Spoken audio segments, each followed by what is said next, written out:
Hi friends, welcome to my channel money Anil vlogs. ఇవాళ చూస్తున్నారు కదా, ఈ వ్లాగ్ చూస్తే ట్రావెలింగ్ వ్లాగ్ అని అర్థమవుతుంది కదా. ఇది ఫ్యామిలీ ట్రిప్ తిరుపతి వ్లాగ్ అండి. మేము ఫ్యామిలీ అందరం కలిపి తిరుపతికి దర్శించుకోవడానికి వెళ్ళాం. యోధాకి 3 ఇయర్స్ 2.5 ఇయర్స్ ఆ టైంలో ఉన్నప్పుడు వెళ్ళాం. మళ్ళీ మా మరిదికి పాప పుట్టి వాళ్ళ పాపకు కూడా ఇప్పుడు 2 to 3 మధ్యలో ఉంది కదా. ఇప్పుడు అందరం ఫ్యామిలీ అందరం వెళ్దామని మామయ్య గారు అంటే అలాగా అందరం కలిపి వెళ్తున్నాం. సపరేట్గా మేము హైదరాబాద్ నుంచి, వాళ్ళు బెరంపూర్ నుంచి వెళ్తున్నారు. రేణిగుంటలో మేము మార్నింగ్ 4 o'clock దిగేసాం.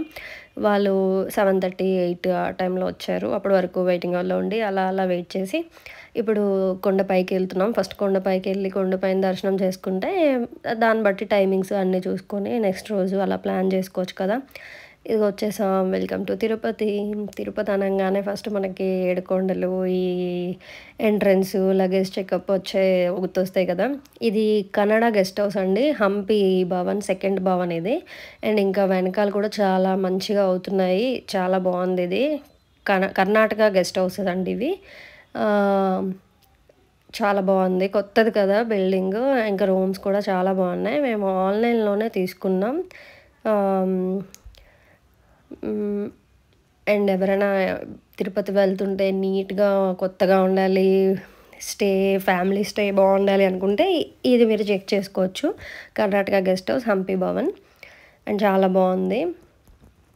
రూమ్స్ కూడా చాలా పెద్దవి, విత్ అటాచ్డ్ బాల్కనీ రూమ్ ఒకటి వచ్చింది మాకు. అందులో బాల్కనీలో ఉన్న రోజులు బట్టలు కూడా వాష్ చేసుకొని ఆరబెట్టుకోవచ్చు. ఇది మేము చెక్అవుట్ చేసేటప్పుడు తీసిన వీడియో అండి. చెక్ఇన్లో బాగానే ఉంది, చెక్అవుట్ చేసే టైంలో తీసాను వీడియో.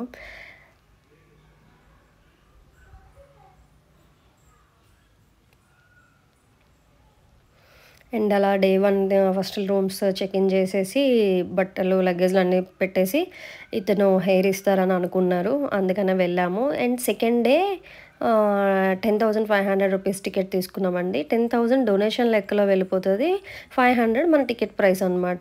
డొనేషన్ చేసినట్టు ఉంటుంది. అండ్ నాకు కాలు నొప్పి ఉంది కాబట్టి 10,500 టికెట్కి వెళ్తే మనం పూర్తిగా స్వామివారిని బాగా దర్శనం చేసుకోవచ్చు, వెళ్ళాం కదా అని అలా ప్రిఫర్ చేసాం. ఫస్ట్ డే 300 రూపీస్ టికెట్ తీసుకొని వెళ్ళాం.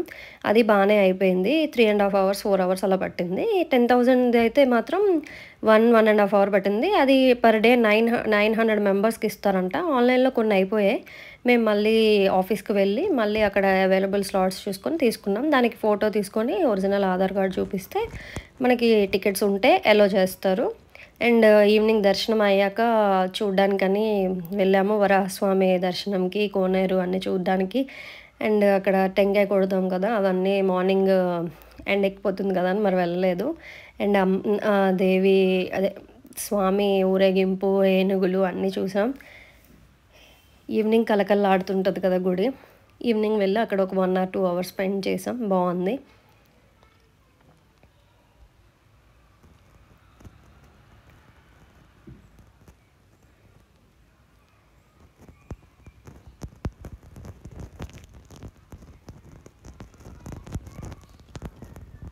తిరుపతి అనేది మనకి ఒక ఎమోషన్ కదండి. ఫ్యామిలీతో తిరుపతి విజిట్ చేయడం, ఆ లడ్డు ప్రసాదం అండ్ అక్కడ అన్న ప్రసాదం అవన్నీ ఒక అలవాటులాగా అనమాట, ఒక ట్రెడిషన్ లాగా అయిపోయింది. తిరుపతి వెళ్ళామంటే అన్నప్రసాదం తినడం ఇవన్నీ. ఇది second day evening.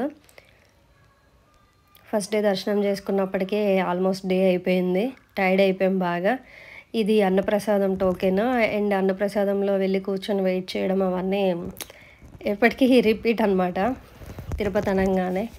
And Tirupati అనగానే చీర కట్టుకొని వెళ్ళాలి దర్శనంకి అనేది నాకు ఇష్టంగా మారిపోయింది అనమాట. ఒక అజ్జ అంటారు కదా, ఫెమినైన్ అజ్జ లాగా ఉంది.